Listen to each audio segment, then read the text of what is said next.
Now we will see the difference between transverse and longitudinal waves. This is a spring. I'm moving the spring like this, up and down, okay? Up and down. Keep this direction of motion in mind, okay? I'm moving this up and down, okay? And then you can see the wave traveling like this. Imagine that this is a very long spring, and then you can see the wave traveling like this, okay? In what direction is the wave traveling? In this direction, right?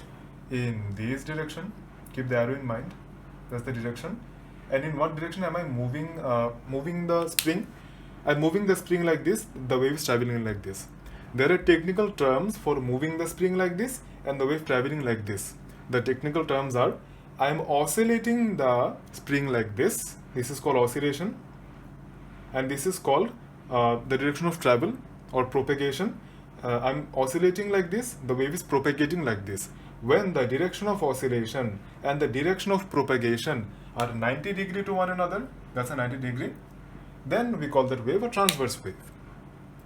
For example, this wave in a spring, this is called a slinky. This wave in a slinky, the waves in water, that's a transverse wave. Okay, so that's what a transverse wave is. Now imagine that this is the spring and I'm moving the spring in this direction, like this, okay? So the direction of oscillation is this.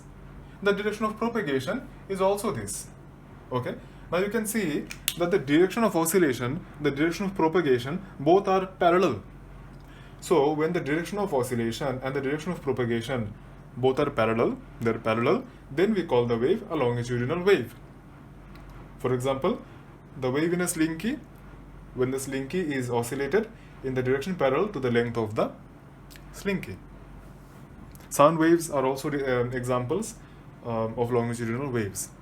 In sound waves, the air particles that you see, they are arranged in the rarefactions and compressions. By the way, these places where the spring turns come closer to one another, these are called regions of compressions. And these regions where the spring moves far apart, these regions are called rarefactions. So this is a compression, that's a rarefaction, that's a compression. So similarly, imagine these dots to be air molecules. The places where the air molecules come very close together, those are called the compressions.